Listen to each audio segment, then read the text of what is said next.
일단 오늘 증시는 굉장히 좀 혼돈의 시장이 아니었나 이런 생각을 하는데, 일단 오후장에는 상당히 좀 힘을 내주었습니다.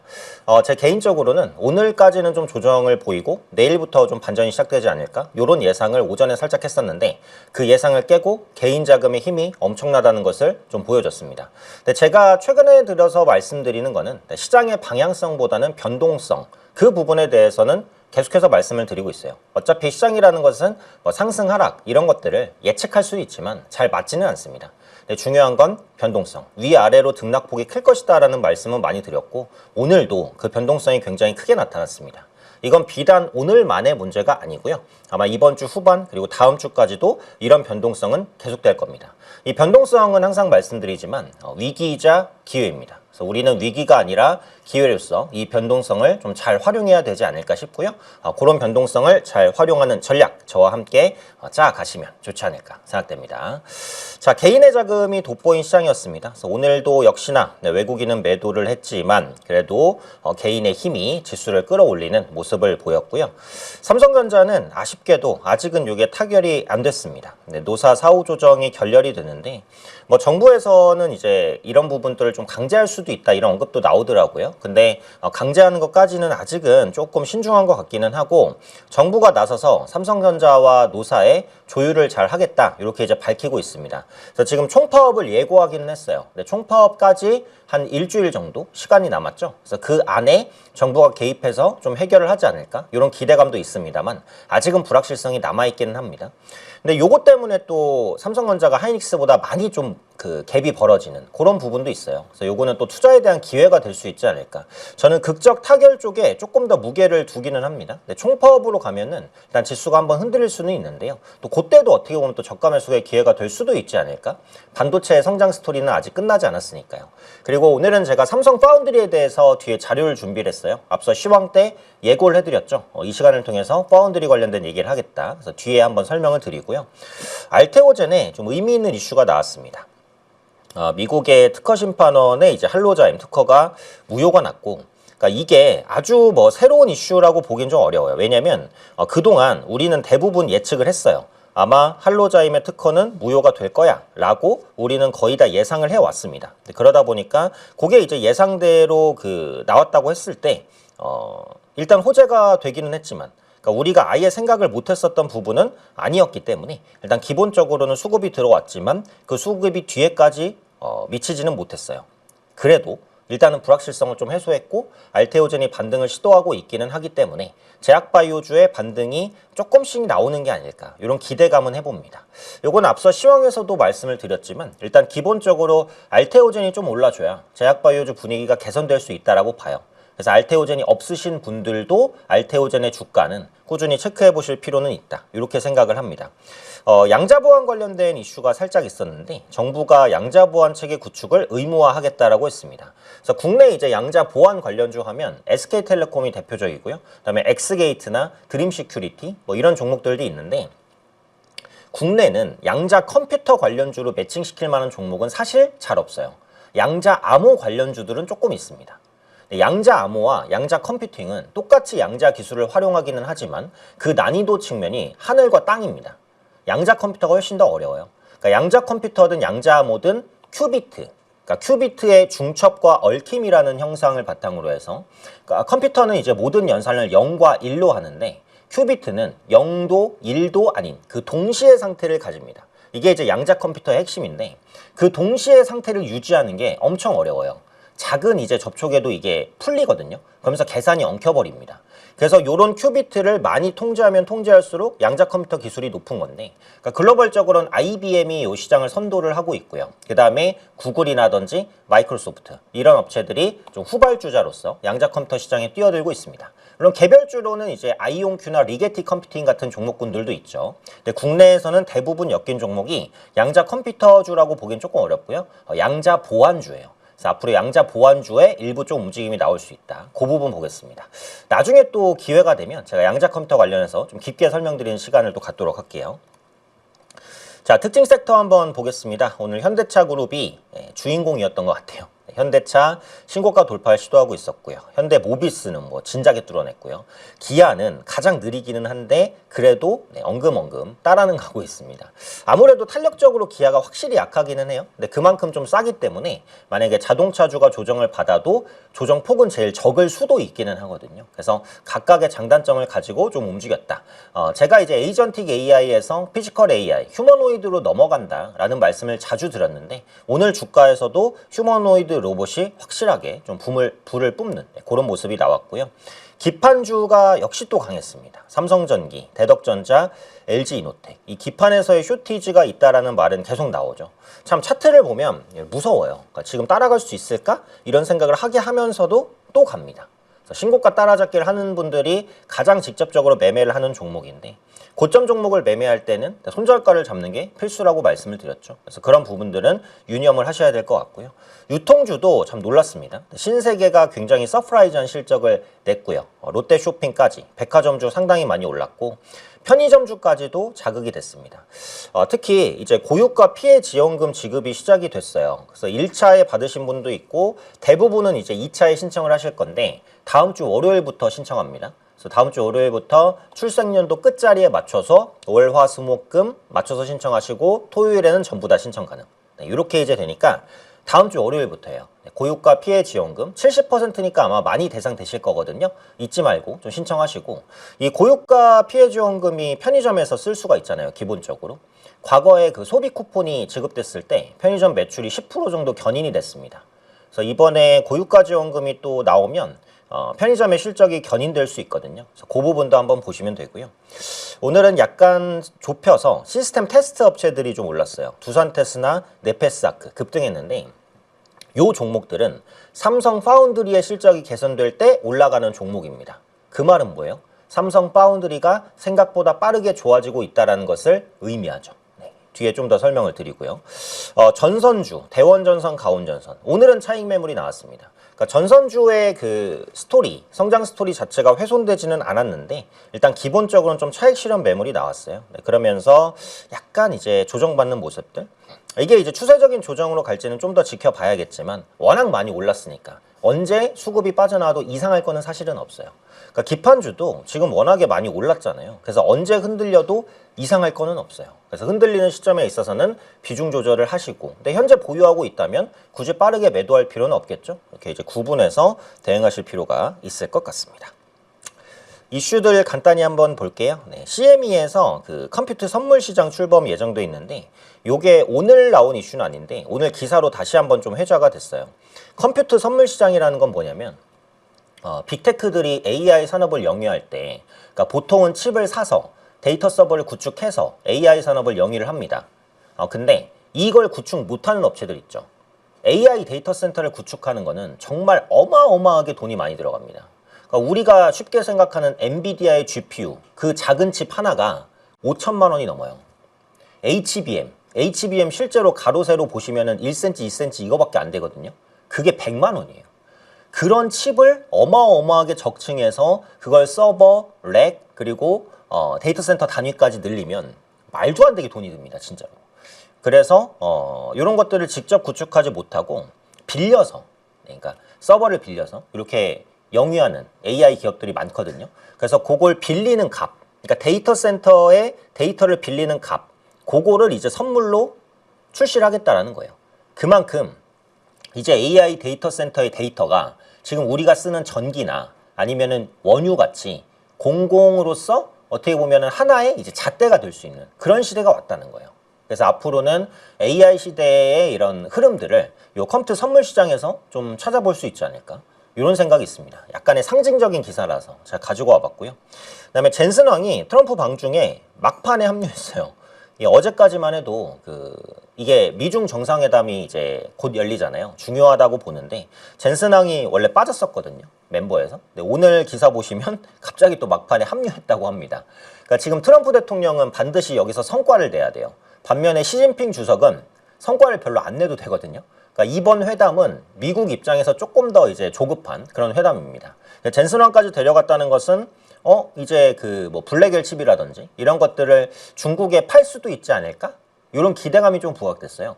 만약에 블랙웰을 이제 중국에 다시 팔 수 있게 된다면 블랙웰에 들어가는 건 또 HBM이잖아요. 그걸 삼성전자나 SK하이닉스가 또 공급하고 있으니까 국내 반도체 주에는 일단 수혜가 될 수도 있다.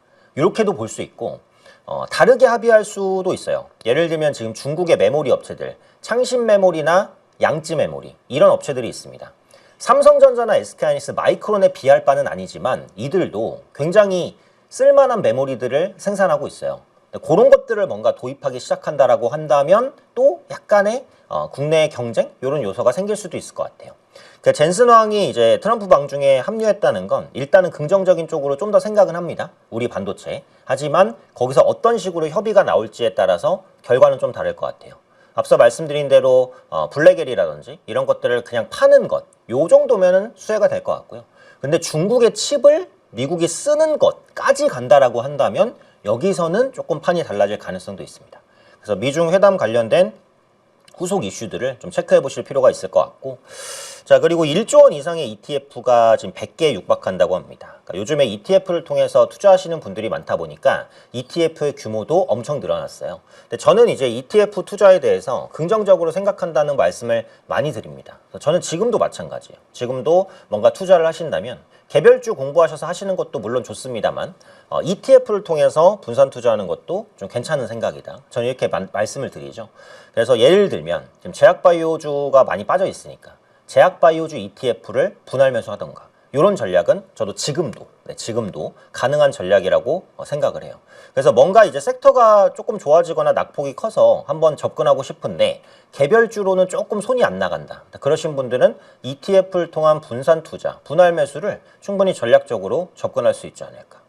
그래서 지금같이 이제 시장 변동성이 커질 때 ETF가 더 빛을 발할 수 있어요. 그러니까 변동성이 적으니까 단기적으로 큰 수익이 나기는 어렵겠지만 지수가 빠질 때도 하방이 튼튼하고 분할 매수하기에 가장 적합합니다. 그래서 ETF를 적극적으로 좀 매매에 활용해 주시면 좋을 것 같습니다. 자, 뭐 그럴 수도 있어요. 4428님처럼. 하지만 이제 그 비용이 다른 것보다 훨씬 더 쌉니다. 그래도 뭐 레버리지를 산다거나 아니면은 완전한 이제 액티브 상품 이런 건 수수료가 훨씬 더 비싸요. 그리고 이게 2배짜리라든지 아니면 옵션 파생이 많이 들어간 상품은 조금 비싸요. 근데 그런 거 말고 실질적으로 본주를 편입해서 한 배씩으로만 움직이는 ETF들은 그렇게 비싸지는 않아요. 그래서 길게 가져가실 때 돈이 그렇게 녹는 현상은 많이는 없습니다. 근데 여기서 이제 길게라고 봐도 워렌 버핏처럼 몇십 년 이렇게 가져가시지는 않잖아요.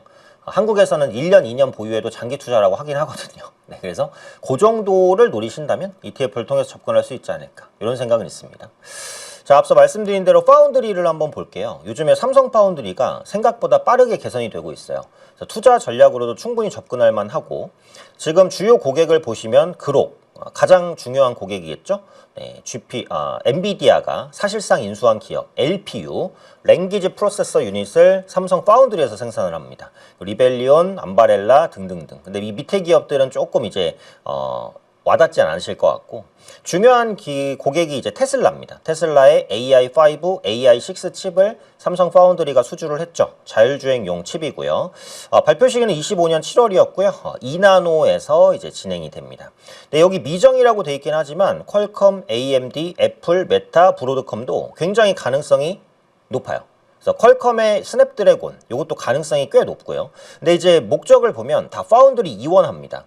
그러니까 지금 TSMC에 다 맡기던 업체들이 TSMC가 너무 이제 그 코어스 공정에서 병목이 생기다 보니까 줄을 너무 오래 쓰잖아요. 그 부분이 힘들어서 삼성 파운드리도 써볼까 하고 있는 겁니다. 특히 요번에 기술력이 좀 많이 올라왔죠.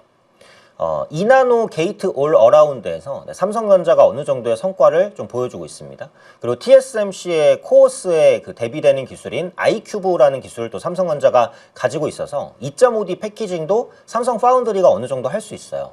그래서 이 TSMC가 다 소화 못하는 물량들을 앞으로 좀 받아나갈 수 있지 않을까? 생각보다 흑자 전환 시기가 좀 더 빨라질 수 있지 않을까? 이런 생각도 있습니다.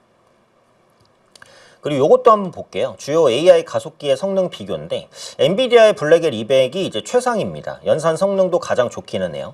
근데 그렇다고 엔비디아가 무조건 짱이냐? 또 그건 아니라는 거죠. 성능이 좋다고 무조건 최고는 아니다. 그러니까 우리가 하는 그 서비스에 가장 적합한 반도체가 더 좋을 수도 있다. 그러니까 예를 들면 이제 구글의 TPU죠.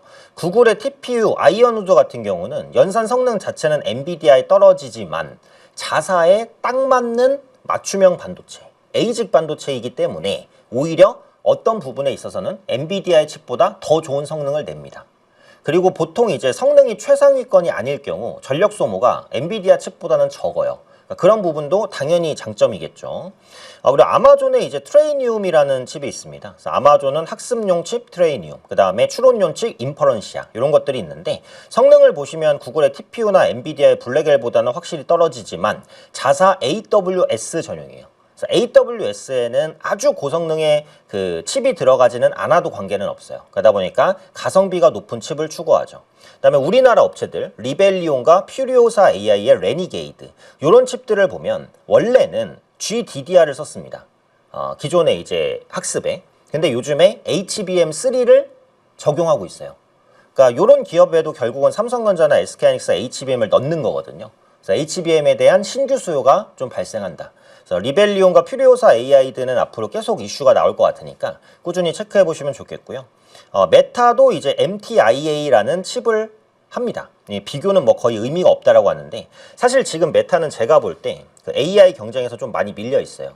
근데 이제 앞으로 투자를 계속 하겠다라고 하고 올해 투자 목표치도 엄청 크기는 합니다. 그래서 그런 부분들을 수익 구조로 어디까지 연결시킬 수 있을지는 조금 더 지켜봐야 될 것 같고요.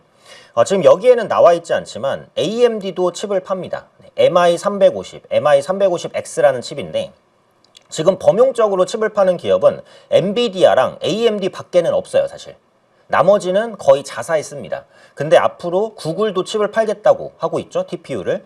아마존도 칩을 팔겠다고 하고 있죠. ARM도 자기들이 설계해서 팔겠다고 하고 있죠. 그럼 범용적으로 판매되는 칩이 늘어난다는 건 뭐죠? 거기에 들어가는 HBM도 늘어난다 라는 겁니다. 이런 부분들도 반도체에 기여가 되는 거고 파운드리에 대한 수요도 당연히 급증할 수밖에 없어요. 그래서 이런 패키징 수요들을 삼성 파운드리가 상당 부분 흡수할 수 있지 않을까. 오늘 이제 두산 테스나나 네페스 아크가 급등한 게 거기서 이제 힌트를 찾아볼 수 있는 부분이다. 이렇게 생각을 합니다. 끝으로 요거 한번 볼게요. 네, 인텔 파운드리 공정 로드맵 한번 보겠습니다. 저는 인텔 파운드리가 진짜 이걸 할 수 있을까에 대한 의문은 좀 가지고 있어요. 지금 보면은 파운드리 시장은 TSMC가 최고고 그리고 삼성 파운드리가 뒤쫓고 있는 상황이죠. 아직도 TSMC와 갭은 크지만 그리고 중국의 업체들이 좀 있어요. SMIC라는 업체들이 좀 있고 그다음에 인텔 파운드리는 지금 완전 배제되어 있다가 갑자기 치고 올라오는 거거든요. 근데 파운드리라는 건 전에 한번 말씀드린 대로 레퍼런스가 중요해요. 칩을 많이 만들어 봐야 잘 만드는 겁니다.